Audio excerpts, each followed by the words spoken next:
Princess Alon, and I'm here with my group mates to discuss about How to Be a Gentleman by Confucius. As you can see, Kongkyo is the real name of Confucius. So Kongkyo or Confucius, he has a mini name. Sometimes he was called Confuzi, which is meaning Kong means opening, and then Fuzi means master, or sometimes he was called Master Kong. But as today, he is known as the Confucius.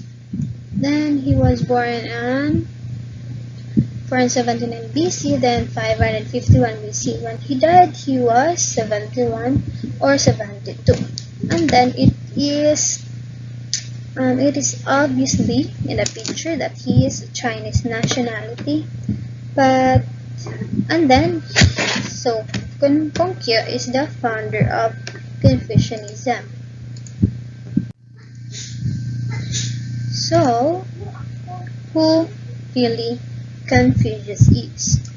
So, Confucius is known the first teacher in China who wanted to make the education broadly available, and who was instrumental in establishing the art of teaching as a vocation. He also established ethical, moral, and social standards that form the basis of the way of life known as Confucianism. So the meaning of Confucius, before the Chinese Confucius has no meaning in Chinese, but as of today, Confucius is known as the way of life. So Confucius is the most important philosopher in Chinese history. So after his death, his students collected his sayings on of analytics. So what is analytics? Analytics is also known as the Analytics of Confucius. Is an ancient Chinese book composed of large collection of sayings or quotations and ideas attributed to Chinese philosopher Confucius and his contemporaries, traditionally believed to have been compiled and written by Confucius' followers. So his ideas did spread to many parts of the world. Confucius is credited with establishing the content methods of teaching. So what really is the Confucianism? So Confucius is the way of life taught by Confucius in the 6th and 5th century BCE, sometimes viewed as the philosophy, sometimes as a religion, but Confucius is not a religion. So it is deeply influenced in the field of spiritual and political life in China. Its influence also extended to Korea, Japan, and Vietnam. So what is Confucius still famous for today? Confucius is so well known because his sayings and quotes have inspired others to do their best. So as you can see, Confucius is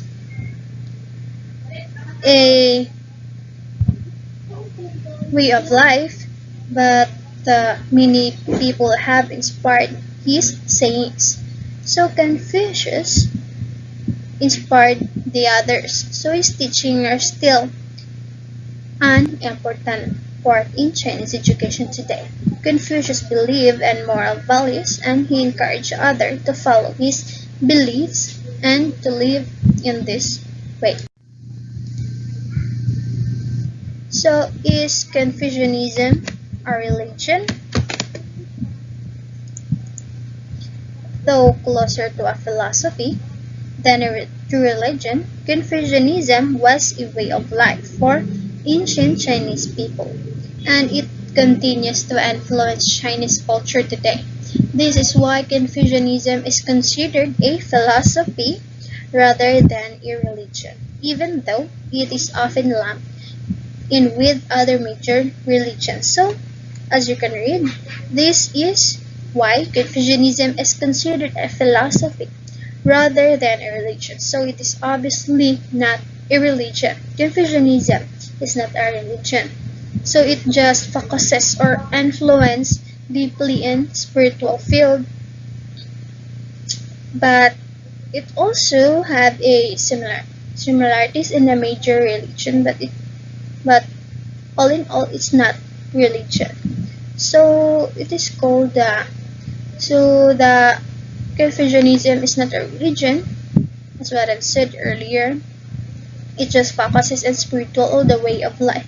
Because Confucius before he taught his students to live in a way of life. So it's meaning that you don't need to be a proud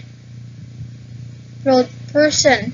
What I mean is not you don't need to be in a high possession to become the what called the word life, because the way of life for me the spiritual is not about following the rules or norms of the religion. So spiritual is about yourself and how to connect to God, or how to live in a good one, or a good man, or a good person. So for me, spirituality live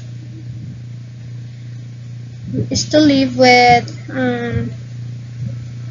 to live with an influence to others, the good influence. You need to be a good influence, and you need, or in spiritual you will be aware of what is good or right, but you need to do what is right.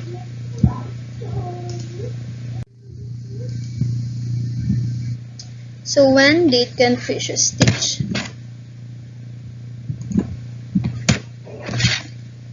So Confucius began teaching when he turned 30 and taught more than 3,000 students in his life, about 70 of whom were considered outstanding. So try to think 70 out of 3,000. So it's not bad as a teacher. So 70 of the students were outstanding in his class. So his disciples and the early Confucian community they formed became the most influential intellectual force in the Warring States period. So I'm John Deocampo, so let's talk about the Confucius. So what did Confucius teach? So para kang Confucius, the main objective of being an educator was to teach people to live with integrity. What was Confucius' golden rule? So 5 centuries sa wala pa si Jesus Christ, Confucius set forth his own golden rule. Ang iyang golden rule is do not impose on others what you do not wish for yourself. So means, ayaw ka na buhata sa ubang tao kung dili ka ganahan nga mausad ang buhaton sa imuha. The gentleman. So according to Confucius, is a simply man of virtue. So Confucius' teaching explained the characteristics of gentlemen. First one is a superior man and a man at his best and portrayer of authentic manhood. So meaning in added to the relationship between human being referred as kin. By Confucius by incorporating the idealness of the term of human relationship called Chunzu. Confucius states that there are 5 major characteristics of a gentleman. The first one is humility. The main function of humility is removing unavoidable obstacles from the self-cultivating process. And the second one is sincerity, is that whereby self-completion is effected and its way that which man must direct himself.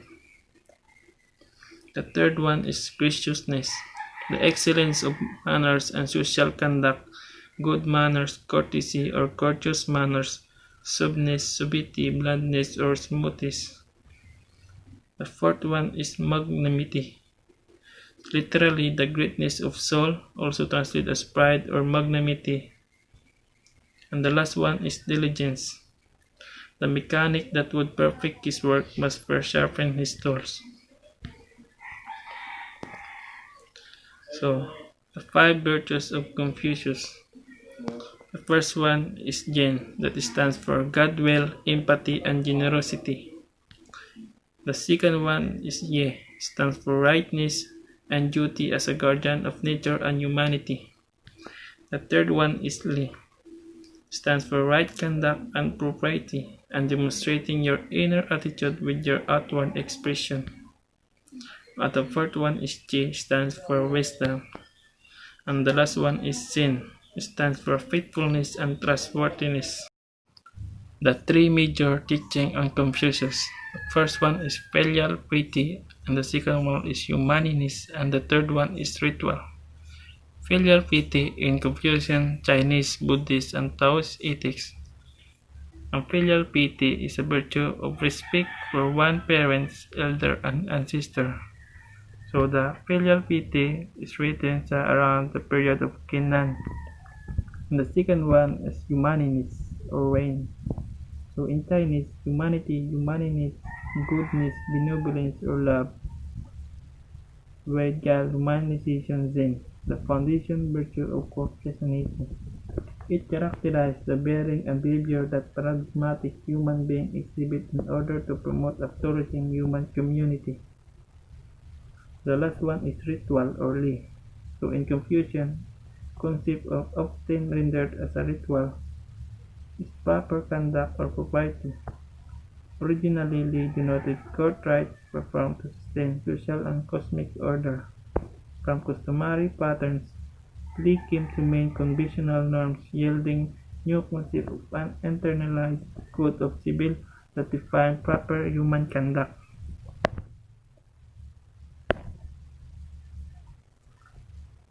Who is Confucianism God? There is no God in Confucianism, but rather a force called Tao, or known as Great Ultimate. So ang Confucianism nag-believe na ang tao was the impetus of creation and that is force through life enable change and betterment. Why is Confucianism is good? So Confucianism is often characterized as a system of social and ethical philosophy rather than a religion. So in Confucianism, it's built on an ancient religious foundation to establish the social values, institution, and transcendence idea of traditional Chinese society.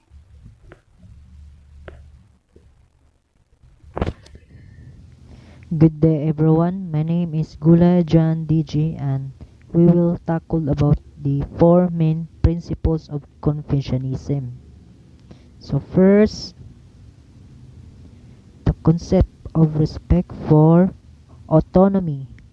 Autonomy, he is not choosing in a context-free, conceptual vacuum manner but considers himself a person in relation with many roles to play and responsibilities to take in accordance with different relationships. So means, nag-emphasize diri ang importansya sa atong freedom and self-legislation as a human being and questions the efficacy of using law and punishment in rectifying people's conduct. It also connotes the love and respect nga kinahanglan sa isig katao. On the other hand, it illustrates the characteristic of self-activation, self-cultivation, self-reflection, and moral authenticity. So next is beneficence, which includes non-maleficence. I receive benefits from others, therefore, in return, I promoted their welfare. Confucius professed his principle of Jin in both negative form, not to do to others what you do not want them to do to you, which means It means kung giunsa nimo pagtrato sa usa ka tawo, mausad ang iyang gitrato nimo. What you give is what you get, kumbaga. It also same as do to others. It same also do to others what others do to you, as Confucius rule, as golden rule. So next is justice, means involves the emphasizing legal coercion and guiding people by moral consideration, instilling a sense of shame and concern for others is of utmost importance in developing a social system that is centered, that is people centered. So kung maingon tag justice, meaning mga norms and standards of people in doing such actions, and in doing so you should do it morally, mapobre man or dato ka. So next is moral values. Moral values of this form prime facie principles have been expressly identified in Confucius ethics. So we already know about moral values because it is built already in ourselves. So next,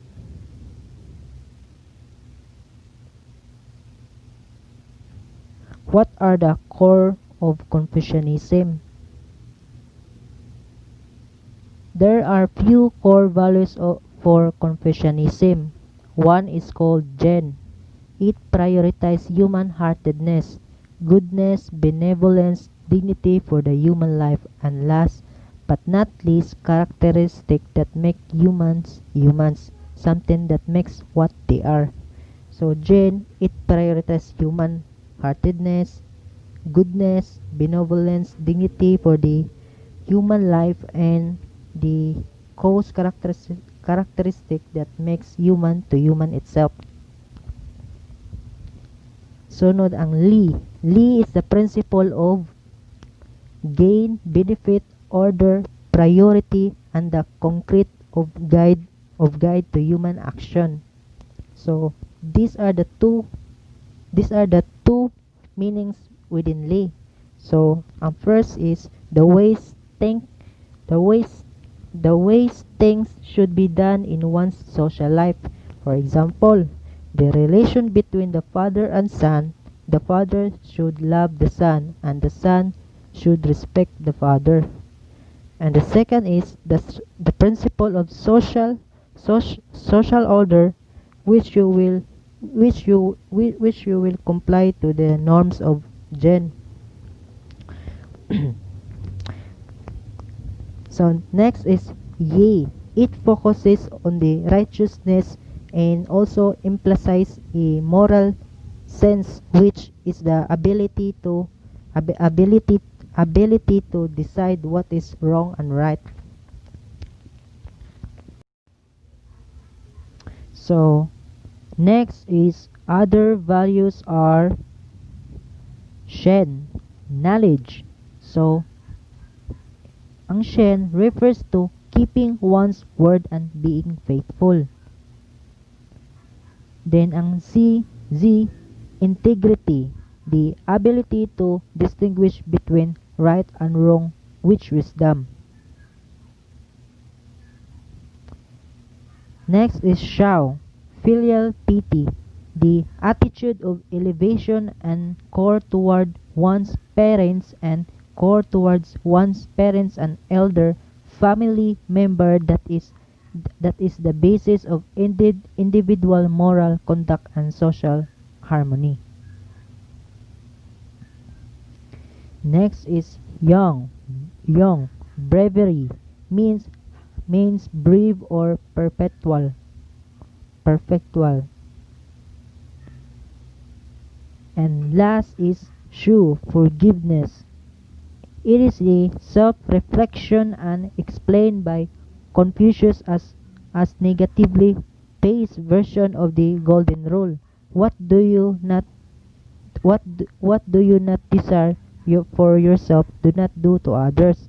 When we reflects upon oneself, one realizes that necessity of concern for others.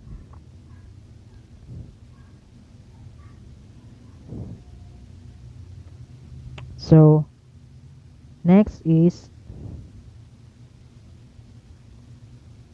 what are the weaknesses of Confucianism?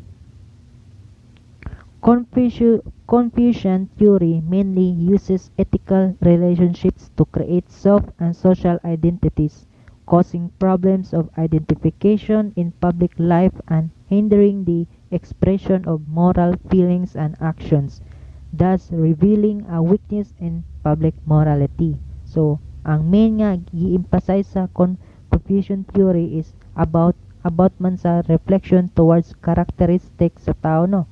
So, it is in order to it is o- in order to it is in order to male self socialization or create self and social identity, which causes problems that hinder or mubabag sa pag-express sa moral feelings and actions, also in revealing the weakness in public morality. What were the five basic relationships according to Confucius? So, the five constant relationships refers to the five fundamental relationships in Confucian philosophy. Those between ruler and subject, father and son, elder and brother, and younger brother, and husband and wife, and friend. So, in all relationship, this invokes the authority over each other expect between friends. The the power of the right belongs to the superior.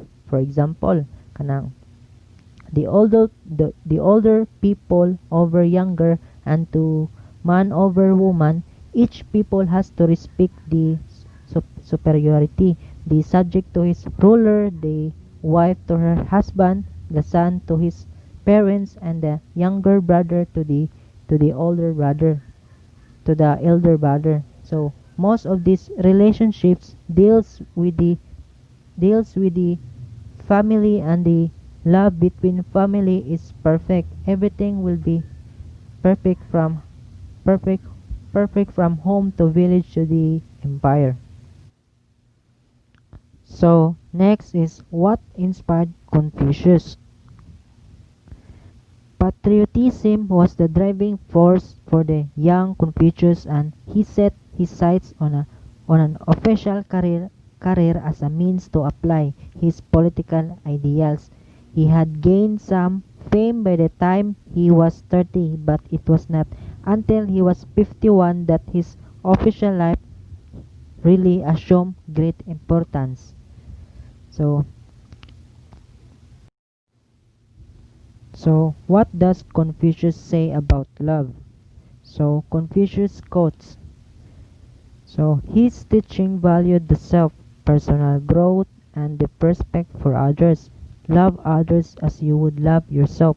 Judge others as you would judge yourself. Cherish others as you would cherish yourself. To love a thing means wanting it to live. So ang gitudlo niya kay, kung giunsa nimo pagbalyo ang imong kagalingon, hangtod nga mudako na ka og kinahanglan aduna kay respeto sa uban, og higugma ang uban kung giunsa nimo paghigugma imong kagalingon. So kumbaga, kung giunsa nimo pagtrato imong kagalingon, mao say pagtrato nimo sa uban. Good day to all of you. I am here to explain about Confucius the gentleman. What did Confucius say about happiness?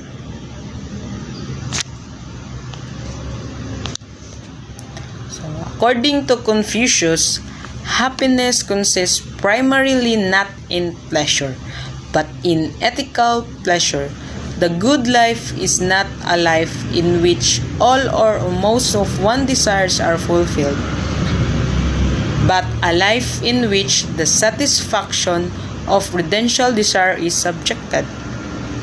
So, according to Confucius, happiness consists primarily not in pressure, which means ang happiness doesn't come things that you wanted that fulfilled, but instead, the happiness comes from the things that satisfies you. So, meaning to say, ang dili ko no magmatter kung na-fulfilled nimo ang that things, pero less imong happiness sa things ko no nga satisfy nimo siya. That's what's the truly meaning of happiness according to him. Kanang masatisfy nimo nga ang usa ka things. What does Confucius say about anger? Confucius says, to be wrong is nothing unless you continue to remember it. This lines means kung nakay sayop nga gibuhat before, dapat imo na siyang unahuna, imo gyapon siyang maunahunaan, so that in the future kana nga imong gibuhat sa past, dili na siya nimo balikon, kay past naman na siya, imo na bati man na siya nga gibinuhatan nimo. So about this line na ko'y quote ani. So life is meaningless without mistakes. Kita tanan makasasala jud ta, but kana imong mistakes, imo na siya imuon og kuan. So mobile mo kanang imuon nimo og rason para doing the right things. So life is meaningless without mistakes. Now cheer up and be brave to face it. When anger rises, think of the consequences. These lines means kung naka sa kalagot, kita tanan dimjud malikayan nga maglagot ta. Kung naka sa kalagot, think of it nga after that nga imong gibuhat nga lagot kay ka, naa jud nay consequences, and all of doings have a consequences jud.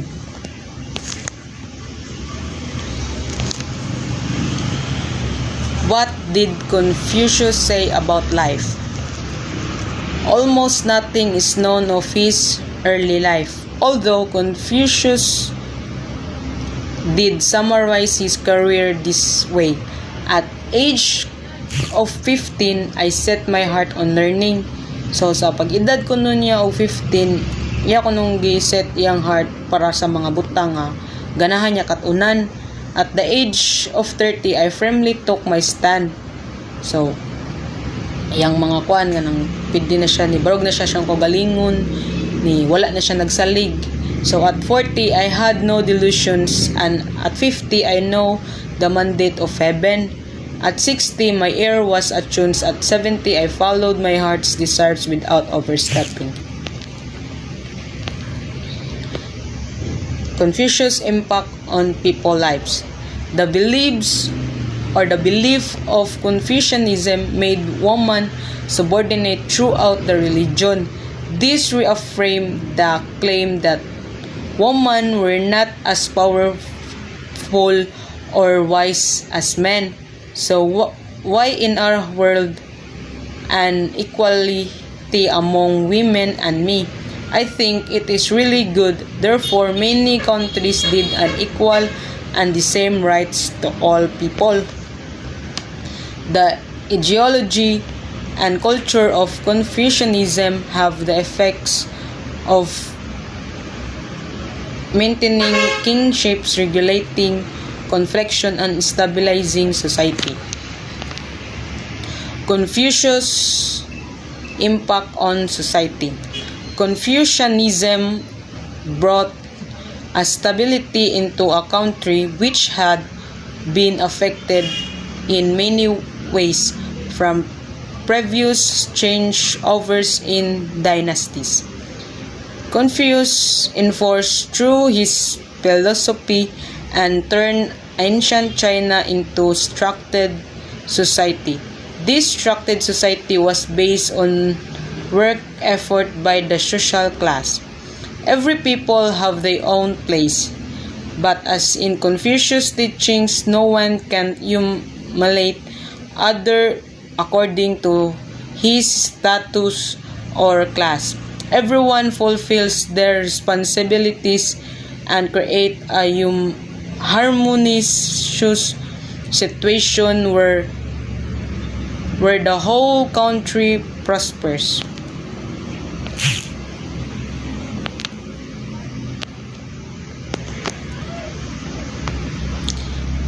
Impact on the culture. On a related subject, Chinese culture has always had a heavy emphasis on the family. In Confucian society, one shows a great deal of filial piety or devotion, that obedience one must show to parents, but over time it was extended to ancestors, giving rise to ancestors' worship. Moreover, Confucius teaches people to follow traditions, rituals, so they will focus in values. The tradition helps people to more careful, tolerant, and I think Confucius is right. Every generation should know their family tradition and customs. It affects in the worldview, people start to focus on family values. So, kita tanan sa atong panimalay na madyud tay iyang moral values nga atong i-apply or i-apply na to, so that ang atong makatunan is in good.